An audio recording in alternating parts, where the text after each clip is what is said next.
Here's to the crazy ones, the misfits, the rebels, the troublemakers, the round pegs in the square holes, the ones who see things differently.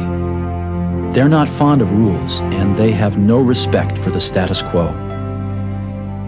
You can quote them, disagree with them, glorify or vilify them. About the only thing you can't do is ignore them, because they change things. They push the human race forward. While some may see them as the crazy ones, we see genius.